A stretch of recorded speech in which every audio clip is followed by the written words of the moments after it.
నమస్తే, welcome to our channel.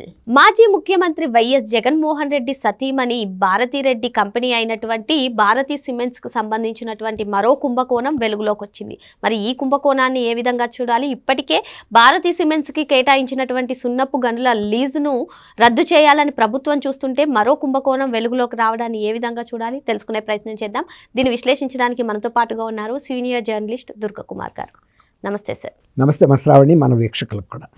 పేదలకు పక్కా ఇళ్ల నిర్మాణం పేరిట భారతీ సిమెంట్స్కి లబ్ధి చేకూర్చే విధంగా మిగతా సిమెంట్స్ కంపెనీలన్నిటికీ కూడా గండి కొట్టే విధంగా జగన్మోహన్ రెడ్డి గారు ఒక నిర్ణయం తీసుకున్నారు. తద్వారా 165 కోట్ల మేరకు కూడా భారతీ సిమెంట్స్కి లబ్ధి చేకూరింది అని చెప్పి పలు కథనాలు అయితే వినిపిస్తున్నాయి. ఎలా చూడాలంటారు? ఒక పక్క ఆల్రెడీ కేంద్ర మైనింగ్ శాఖ ఏమో అసలు భారతీ సిమెంట్స్కి ఇచ్చినటువంటి లీజులన్నింటినీ కూడా రద్దు చేయాలి అని చెప్పి ప్రభుత్వానికి ఆదేశించడం, ప్రభుత్వం కూడా ఆ దిశగా చర్యలు తీసుకోవడం జరుగుతుంటే మరో పక్క ఇంకో కుంభకోణం వెలుగులోకి రావడం ఎలా చూడాలి సార్? జగన్మోహన్ రెడ్డి గారు 2019-24 మధ్యలో వచ్చిన అధికారాన్ని ఆయన స్వామి కార్యం స్వకార్యం తీర్చుకున్నాడు. ఆయన స్వయంగా సంపాదించుకోవడంతో పాటు ఆయనకున్న కంపెనీలన్నిటికీ కూడా ఆర్థిక ప్రయోజనం చేకూరే విధంగా ప్రయత్నించి ఆయన పనిచేశాడు. ఇప్పుడు మీరు అన్నట్టు ఆ గనులు 2 గనులు కూడా అవి అక్రమంగా పొందినయే. రఘురామ్ సిమెంట్ నుంచి తీసుకున్నారు, వాటిని రెగ్యులరైజ్ చేసుకోకపోగా వాటికి సరైన పత్రాలు, అనుమతి పత్రాలు లేవు. వాళ్ళు సేనరైజెస్ ఇవన్నీ కూడా కడుతున్న దాఖలా లేదు. అందువల్ల కేంద్ర గనుల శాఖ రాష్ట్ర గనుల శాఖ అభివృద్ధి సంస్థకి ఇన్ఫామ్ చేసి దాని మీద చర్యలు తీసుకోమని చెప్పింది. వాళ్ళకు కూడా షోకాజ్ నోటీసులు ఇచ్చారు. మీరు మీ గనుల్ని క్రమబద్ధీకరించుకోండి, తగిన అనుమతులు తీసుకోండి, మిగిలిన నియమ నిబంధనలు పాటించమని.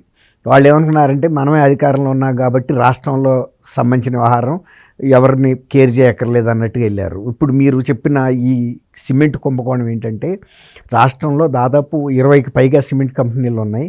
ఆ 20 కంపెనీలు కూడా ఈ బలహీన వర్గాలకు కట్టే ఇళ్లల్లో వాటి ఉత్పత్తి సామర్థ్యాన్ని బట్టి దామాషా పద్ధతిలో ఇంత పర్సంటేజ్ అని తీసుకోవాలనేది ఒక ప్రభుత్వం నియమంగా పెట్టుకుంది. అది ఏ కంపెనీ ఎవరిదైనా సరే కాక వాళ్ళ దామాషాలో ఇంతని తీసుకుంటారు పర్సంటేజ్. అట్లా కాకుండా మిగిలిన 18 కంపెనీలకి సేల్ ఆర్డర్ తగ్గించేసి పర్చేజ్ ఆర్డర్ ఇవ్వకుండా వీళ్ళ దగ్గర 1.10 టన్స్ 1,10,000 టన్నులు కొనాల్సింది 3,31,000 టన్నుల పైన ఇక్కడ కొన్నారు భారతీ సిమెంట్లో. దాని మూలన ఏమైంది, వాళ్ళకి ఇవ్వాల్సిన అమౌంట్ కూడా బాగా పెంచారు. 110 కోట్లు ఇవ్వాల్సింది ఇంకా ప్లస్ 165 కోట్లు అడిషనల్గా ఇచ్చారు, అదనంగా ఇచ్చారు. ఇది యాక్చువల్గా ఈ 165 కోట్లు కూడా మిగిలిన కంపెనీలకు ఇస్తే తల ఒక 10 కోట్ల ఎక్కువ వచ్చేది వాళ్ళకి. దామాషా పద్ధతిలో కొనుంటే వాళ్ళందరి నోటి దగ్గర ముద్దలు తీసేసి వీళ్ళు ఆ 165 కోట్లు అడిషనల్గా పొందినాయి.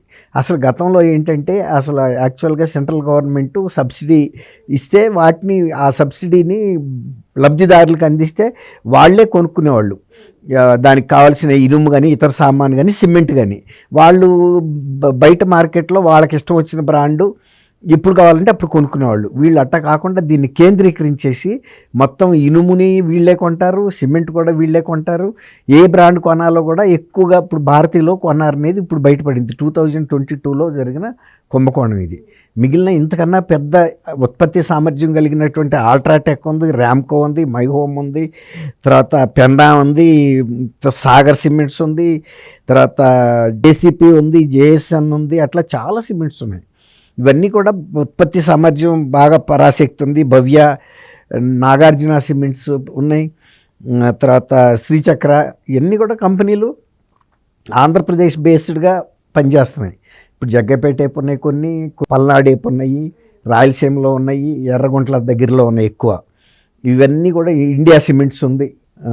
ఇవన్నీ కూడా మరి వాళ్ళకి తగ్గించేసి వీళ్ళకి పెంచారు. గతంలో ఇక్కడ ఇంకొక విషయం ఏంటంటే, సాక్షి పేపర్కి అడ్వర్టైజ్మెంట్లు కూడా మిగిలిన న్యూస్ పేపర్లకు ఇవ్వకుండా ప్రభుత్వ అడ్వర్టైజ్మెంట్ని అత్యధిక భాగం సాక్షికి ఇచ్చారు.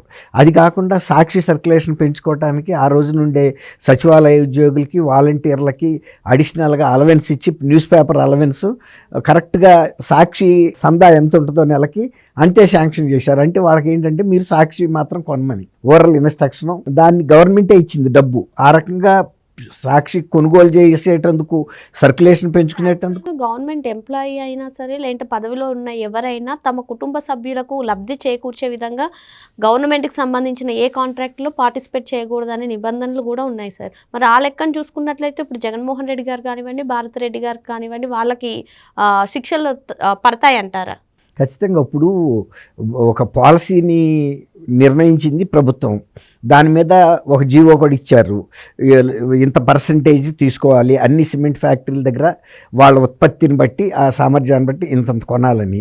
వాళ్ళు ఇచ్చిన జీవోని వాళ్ళే ఉల్లంఘించి ఒకే ఫ్యాక్టరీ దగ్గర ఎక్కువ కొనటం ఏంటి, మిగిలిన ఫ్యాక్టరీల ఉత్పత్తి సామర్థ్యం ఎక్కువ ఉన్నా కూడా వాళ్ళ దగ్గర తక్కువ కొనటం వంటి వివక్ష చూపినట్టే కదా, అధికారాన్ని దుర్వినియోగం చేసినట్టే కదా. ఇప్పుడు వాళ్ళ కంపెనీ ఆయన పేరు మీద లేకపోవచ్చు, వాళ్ళ మిస్సెస్ దాని చైర్పర్సన్గా ఉన్నప్పుడు కుటుంబం అంతా ఒకటే కదా. అట్లాగే సాక్షి మీడియా కూడా టెక్నికల్గా నా పేరు లేదని ఆయన చెప్పొచ్చు, కానీ వాళ్ళ ఫ్యామిలీ మెంబర్స్కి ఉంది కదా. ఇప్పుడు మీరు అడిగారు కుటుంబ సభ్యులకి లబ్ధి చేకూర్చొచ్చా అని. జడ్జెస్, న్యాయమూర్తులు కూడా వాళ్ళ కుటుంబ సభ్యులకు కానీ బంధువులకు సంబంధించిన అంశాలు ఏమన్నా వాళ్ళ విచారణ కోసం వచ్చినప్పుడు నాట్ బిఫోర్ మీ అని రాస్తారు. అది నైతికంగా బాధ్యత. ఎందుకంటే మన బంధువులు కానీ తెలిసిన వాళ్ళు కానీ ఉంటే మనం చెప్పే న్యాయం కరెక్ట్గా ఉండకపోవచ్చు, ప్రజల నుంచి విమర్శ వస్తుందని. అట్లాగే అధికారంలో ఉన్నప్పుడు మనకు సంబంధించిన వ్యక్తులకి లబ్ధి చేకూర్చకూడదనేది, ఇప్పుడు వాళ్ళు ప్రమాణ స్వీకారం చేసేటప్పుడే వాళ్ళు ఇవన్నీ కూడా నేను బంధుప్రీతికి వీటన్నిటికీ అతీతంగా వ్యవహరిస్తానని, తర్వాత నాకు నా దృష్టికి వచ్చిన అంశాలను ఇతరులకి చెప్పనని, ఇతరులకి లబ్ధి చేకూర్చే విధంగా నేను వ్యవహరించనని అన్నీ ప్రమాణ స్వీకారం చేసినప్పుడు చేస్తారు. భగవంతుడి మీద చేస్తారు, లేదంటేనేమో ఆత్మసాక్షిగా ప్రమాణం చేస్తారు. కానీ మరి ప్రమాణ స్వీకారానికి విరుద్ధంగా వాళ్ళు ప్రవర్తించినప్పుడు మరి ప్రభుత్వం చర్య తీసుకునే అవకాశం ఖచ్చితంగా ఉంటుంది. ఎందుకంటే రూల్స్ అక్కడ ఉన్నాయి, రూల్స్ అండ్ రెగ్యులేషన్స్. మరి ఎలా మీరు ఇంత ఎక్కువ కొన్నారు, వాళ్ళకుండా ఉత్పత్తి సామర్థ్యం ఎంత, వాళ్ళకి మీరు టార్గెట్ అంటే ఎంత, 1,10,10,000 టన్నులు కొనాల్సింది 3,31,500 టన్నులు ఎట్లా అంటే 3-fold పెరిగింది, ఆల్మోస్ట్ 3 అంతలు పెరిగింది. 3 అంతలు పెరగటం అనేది మరి తప్పు కదా. ఇప్పుడు జగన్మోహన్ రెడ్డి ఇతరత్ర ఇప్పుడు ఇది లిక్కర్ కుంభకోణంలో కూడా అలాగే సంపాదించాడు. అవి కాకుండా సొంత సంస్థలకి ఇట్లా బెనిఫిట్ చేయటం అనేది, సంస్థలు ఇప్పుడు మైనింగు గనులు తీసుకోవటము అక్కడ అధికార దుర్వినియోగం అయింది. ఇప్పుడు సిమెంటు విషయంలో తర్వాత వాళ్ళకి నిర్ణయించిన ధర కన్నా కూడా ఎక్కువ బస్తాకి ఎక్కువ ఇచ్చారు, అట్లా ధరలో కూడా ఎక్కువ ఇచ్చారు. ఈ విధంగా అవకాశం దొరికినప్పుడల్లా ప్రజల సొమ్ముని సొంత కంపెనీలకు దోచిపెట్టడం అంటే ఎవరైనా కూడా దాన్ని ఆక్షేపించాల్సిన అంశమే, చర్య తీసుకోవాల్సినటువంటి అంశమే. ఇక్కడ క్లియర్గా కనిపిస్తుంది. అందులో విజిలెన్స్ వాళ్ళు కూడా క్లియర్గా రాశారు, ఇక్కడ బంధుప్రీతి, రాజకీయ కుట్ర కూడా కనపడుతుందని, అధికార దుర్వినియోగం కూడా కనపడుతుంది కదా. విజిలెన్స్ వాళ్ళు పట్టుకోబట్టి ఇది బయటకు వచ్చింది. తర్వాత ఇతర కంపెనీలు కూడా ఆ రోజు వీళ్ళ మీద ఫిర్యాదు చేసే స్థితిలో లేవు. ఫిర్యాదు కనుక చేస్తే వీళ్ళని ఏదో ఒక కారణాలతో వీళ్ళ లైసెన్సులు కూడా రద్దు చేసి కంపెనీలను మూయించగలిగినటువంటి సామర్థ్యం ఆ రోజు జగన్మోహన్ రెడ్డి గారికి ఉంది. అటువంటి వ్యక్తిత్వం కూడా అయింది. కక్ష కట్టాడంటే అందుకని పోతే పోయింది, మనకెందుకు, కొంటే కొనుక్కొని మనం బయట మార్కెట్లో అమ్ముకుంటాం, ఇతర రాష్ట్రాల్లో అమ్ముకుంటాం అనే పరిస్థితి. సిమెంట్కి ఇంత అంత ఎక్కడైనా డిమాండ్ ఉంది.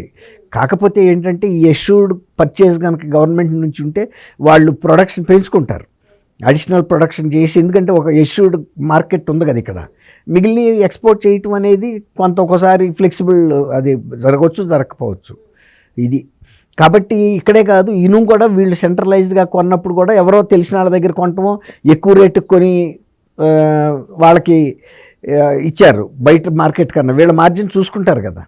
అట్లాగే ఇతర సామాగ్రి, కిటికీలు, తలుపులు, ఇంకా ఇతరత్ర నిర్మాణ సామాగ్రి కూడా వీళ్ళే కొన్నారు. అంటే కేంద్రీకృతం చేశారు కిక్ బ్యాక్స్ కోసం. అదే కనుక లోకల్గా అప్పుడు లబ్ధిదారులకు ఇస్తే లబ్ధిదారులు వాళ్ళకు ఇప్పుడు ట్రాన్స్పోర్ట్ విషయంలో వాళ్ళకి కలిసి వస్తుంది. వాళ్ళకి ఎడ్ల బండో ఏదో ట్రాక్టర్ ఉంటే, ట్రాక్టర్ ఉండేది అంత ఉండదు బలహీన వర్గాలకు సంబంధించి, వీళ్ళు బేదలు కాబట్టి ఏ రిక్షాయో అదో ఇదో వేసి తెచ్చుకునేవాళ్ళు. ఇప్పుడు ఇవన్నీ కలిపి వాళ్ళ లెక్కలో రాస్తారు. కాబట్టి మీరు అన్నట్టు ఈ విజిలెన్స్ రిపోర్ట్ మీద చర్య తీసుకోవాల్సిన బాధ్యత ఇప్పుడు కూటమి ప్రభుత్వం మీద ఉంది. తర్వాత పారదర్శకంగా ఈ గణాంకాలు కూడా ప్రజల ముందు పెట్టాలి. మరో అంశంతో మళ్ళీ కలుద్దాం. Thank you sir. Thank you అమ్మ శ్రావణి, మన వీక్ష.